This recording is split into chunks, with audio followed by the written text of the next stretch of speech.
Assalamualaikum warahmatullahi wabarakatuh. Gimana teman-teman kabarnya sehat selalu ya. Untuk kita semua semoga kita diberi kemudahan dan kelancaran untuk melunasi hutang-hutang kita. Oke, lu pasti pernah ngerasain ya gimana paniknya tiba-tiba ditagih pinjol di luar kontak sama DC pinjolnya atau di luar kontak darurat alias kondar. Nah, bahkan sampai ke kantor atau ke HRD, ke tempat kita kerja. Gue yakin banyak dari lo yang pernah ngalamin ini. Apalagi yang pinjolnya mungkin dari Shopee atau pinjol legal lainnya yang nekat hubungi ke HRD atau kantor lo. Gue paham banget ya, yang lagi panik, bingung, dan bertanya-tanya, emang boleh ya mereka kayak gini? Apa yang harus gue lakuin nih bang? Oke, jadi santai dulu ya. Mungkin lo tarik nafas dulu, jangan panik. Di sini gue bakal jelasin semuanya, biar lo nggak gampang kena ancaman dan adu domba. Nah, ingat ya, lu harus tahu, Otoritas Jasa Keuangan atau OJK udah ngeluarin aturan baru, yaitu POJK nomor 22 tahun 2023 tentang perlindungan konsumen. Nah, aturan ini jelas banget ngatur soal etika dan waktu penagihan. Nah, jadi gini, dalam pasal 62 ayat 1 POJK nomor 22 tahun 2023, OJK itu mewajibkan pinjol atau pelaku usaha jasa keuangan atau PUJK buat nagih utang sesuai norma yang berlaku. Nah, di ayat 2 ini dijelasin lagi bahwa pinjol nggak boleh pakai cara ancaman, kekerasan, atau tindakan yang mempermalukan konsumen. Sekarang, coba lu pikirin baik-baik. Kalau pinjol menghubungi orang di luar kontak darurat, apalagi sampai nyebarin informasi ke HRD atau teman-teman lu, itu termasuk cara yang mempermalukan bukan? Jelas banget, ini pelanggaran. Nah, mereka menyebarluaskan data dan info utang lu ke orang-orang yang nggak ada urusannya. Dari situ lu paham ya? Nah, aturan OJK juga tegas banget soal jam penagihan, yaitu cuma boleh Senin sampai Sabtu, dari jam 8 pagi sampai jam 8 malam. Di luar itu, mereka nggak boleh nagih. Apalagi di hari libur nasional. Terus yang paling penting nih, penagihan cuma boleh dilakukan ke alamat penagihan atau domisili konsumen. Jadi nggak ada cerita DC datang ke kantor lu atau ke tempat nongkrong lu. Kalau mereka mau nagih kantor, itu cuma bisa kalau mereka udah dapat izin dan persetujuan dari lu. Kalau lu nggak setuju, ya mereka nggak bisa seenaknya langsung datang. Terus yang jadi pertanyaan, apa yang harus lu lakuin saat ditagih melanggar aturan ini? Ya lu nggak usah takut. Kalau kalau DC pinjol melanggar aturan tadi, lu bisa ambil tindakan. OJK udah bilang ya, kalau pinjol melanggar, mereka bisa kena sanksi administratif, mulai dari peringatan tertulis sampai penjemputan izin usaha. Caranya gimana? Lu harus kumpulin bukti-bukti pelanggaran. Misalnya lu bisa simpan bukti berupa tangkapan layar atau screenshot, chat, rekaman telepon, atau videoin deh DC-nya yang datang ke kantor lu. Dokumentasiin aja semuanya. Tanyakan nama mereka, dari mana, dan apakah mereka sudah tahu aturan penagihan terbaru dari OJK ini. Jangan cuma diam dan panik ya. Lu juga harus berani. Nah, setelah bukti-buktinya lengkap, lu bisa laporin pinjol ini ke OJK.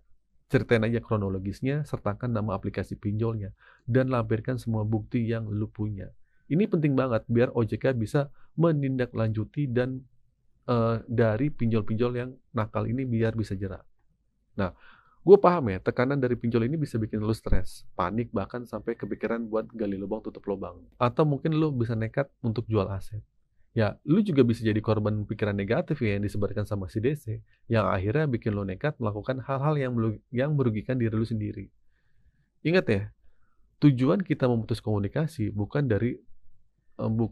lari dari tanggung jawab, tapi untuk menyelamatkan kesehatan mental lu. Pikirin nih, lu nggak bisa fokus kerja atau cari rezeki kalau setiap hari dihantui telepon, dihantui chat-chat pinjol yang ngancam lu. Lu nggak mau kan? Nah, makanya ada beberapa hal yang bisa lu lakuin. Putus komunikasi, ganti nomor HP, hapus WhatsApp, ganti email yang terhubung sama pinjol. Mungkin lu juga bisa reset HP ke setelan pabrik. Ini buat memastikan nggak ada aplikasi atau sistem pinjol yang masih menempel di HP lu. Ya. Nah, setelah lu ganti nomor, dengan itu bisa jadi setelah lu ganti nomor HP, ingat ya, itu dengan nomor NIK yang berbeda kalau bisa. Lu bisa pakai nick saudara lu atau anak lu. Ini buat jaga-jaga aja. Karena kalau nicknya sama, data lu bisa ketahuan lagi. Nah, terakhir, jangan bagikan nomor baru lu ke sembarangan orang. Nah, bocoran data ini seringkali datang dari teman-teman atau cukup bagikan ke orang-orang yang benar-benar lu bisa percaya aja untuk sementara waktu. Kadang ya, saudara, temen, atau orang lain itu bisa jadi kaki tangannya DC. Maksudnya gimana? Mereka itu malah jadi ngebantuin nagih lu karena mereka itu biasanya ditagih sama DC-nya atau di luar kontak darurat. Nah, setelah lu lakuin itu, lu bakal ngerasain ketenangan yang luar biasa. Pikiran lu jadi jernih, dan lu bisa fokus untuk cari jalan keluar buat ngumpulin rezeki. Apakah ini artinya lu nggak perlu bayar lagi? Ya tentu enggak. Kalau lu masih bisa kerja dan berusaha, pasti ada rezeki kan? Nah, sisihin aja rezekinya buat negosiasi nanti. Kalau memang rezekinya lu cukup buat makan sehari-hari, ya udah, apa boleh buat. Resikonya nama lu masuk slik OJK atau BE checking. Dan kemungkinan ke depannya lu nggak bisa pinjam lagi. Simple aja risikonya. Intinya, jangan biarin hidup lu hancur cuma karena ancaman pinjol. Jangan habisin waktu lu buat mikirin hal-hal yang nggak penting. Ya, dengan pertanyaan DC datang ke rumah apa enggak, DC sebar data apa enggak. Hidup ini diperjuangkan, bro. Ya, harus selangkah lebih maju. Fokus tata hidup lu ke depan. Cari peluang baru. Kesimpulan dari ini adalah aksi nyata yang harus lo lakuin. Ya, semua udah kita bahas. Ada beberapa poin-poin penting yang wajib lu praktikin.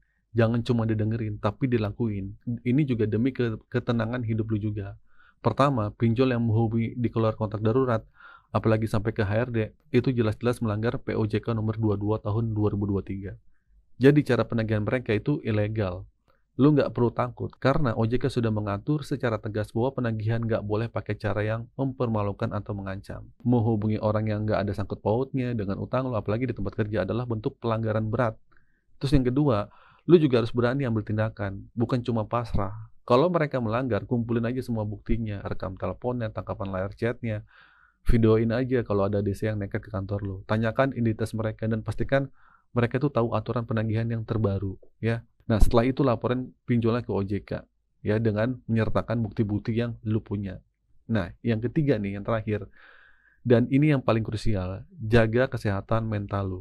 Ancaman teror DC itu dirancang untuk bikin lu panik, stres, dan gak bisa mikir jernih. Nah, mereka sengaja bikin lu tertekan supaya nekat, gali lubang, tutup lubang, bahkan sampai jual aset. Nah, langkah awal yang paling efektif adalah memutus komunikasi, ganti nomor, ganti email lu. Ya, jangan cuma ganti kartu, tapi reset aja ke HP lu ke setelan pabrik, biar nggak ada data-data yang pinjol yang masih nyantol. Nah, jadi lu udah tahu kan apa yang harus lu lakuin kalau ada DC pinjol yang nagih di luar kondar atau kontak darurat atau sampai menghubungi HRD atau amit-amit datang ke kantor lo. Itu semua melanggar aturan OJK. Lu nggak perlu takut, justru lu bisa melawan dengan bukti-bukti yang kuat. Laporkan aja ke OJK biar mereka yang menindaklanjuti. Dan yang paling penting, jangan biarkan pikiran lu diracuni sama DC pinjol. Putus aja komunikasi, tenangin diri, fokus buat menata hidup lu.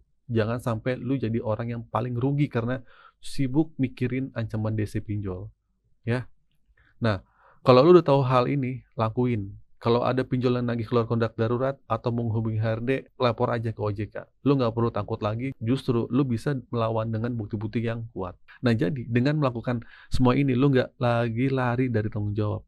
Sebaliknya, lu sedang menyelamatkan diri lu yang sedang tertekan dari masalah pinjol ini. Pikiran yang tenang ini akan membuka peluang-peluang baru, lu jadi bangkit dan menata keuangan lu.